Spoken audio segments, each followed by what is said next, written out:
Welcome to MarcusG.TV. I'm Chef Marcus Giuliano, and I'm a chef on a mission. Today's mission is 50 mistakes that restaurant owners make, or 50 mistakes that business owners make.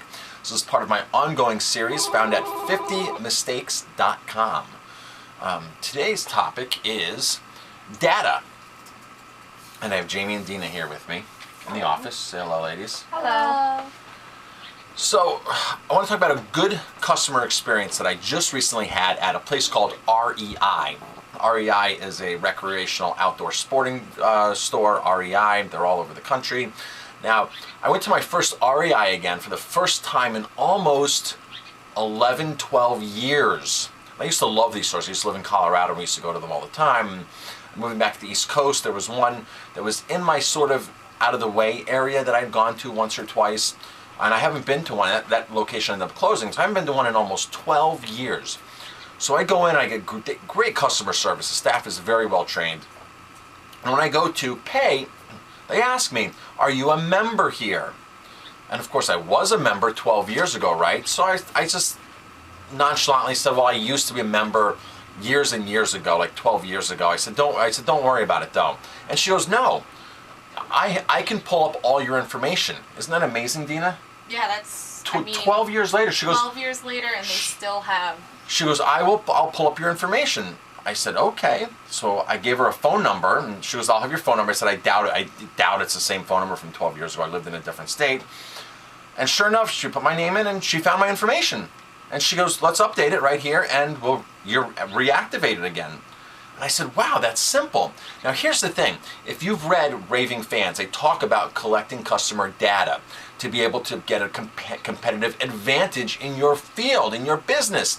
And that's probably the biggest single competitive advantage that we use here, Dina, right? We can collect customer data because we want to know everything we can about our guests, about our customers, their spending habits, where they live, their birthdays. I want to be able to reward them. And you know, for a small independent restaurant, that might seem like a big task to go back 10 years and look through customer data to be able to pull you up, to have that kind of, you know, that kind of history back into a computer program like REI. I mean, it was great that REI did that. I'm back into their system, and they were so friendly about it. It was painless.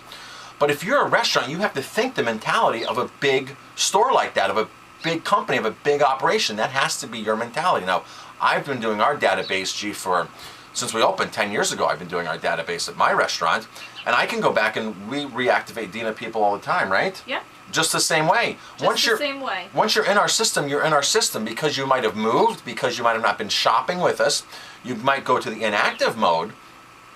But as soon as you come back in, one swipe of your card, we put your phone number in, we put your name in, and you're right back into being a full member again. And it's a wonderful thing. So as a small business owner, you have to leverage your database, because that's your single biggest competitive advantage for your business, is your database. And if you go to my website, 50mistakes.com, there's several tips on how to build a database, how to manage a database, how often to communicate to that database, how to reward your database, how to segregate your database, because if somebody spends $100 in your store all year versus somebody who spends $3,000 in your store all year, you want to be able to send different offers to these people. You don't want to send blanket offers to every single person, right? That wouldn't make sense. You want to reward. In fact, your database is your loyalty program. It's your royalty program. It's your frequent flyer program, okay? So the more people use you, the more people give you money, the more you want to reward them, the more incentives you want them to come back into your operation. So I have all kinds of tips on 50mistakes.com on how to actually do that. How important is your database to your business? Please leave your comments, criticisms, critiques. I want to hear about your database and positive stories on building databases and database management, and how long you've actually had your database, and you can keep that database and reactivate people in. I'm Chef Marcus Giuliano. Thank you for watching.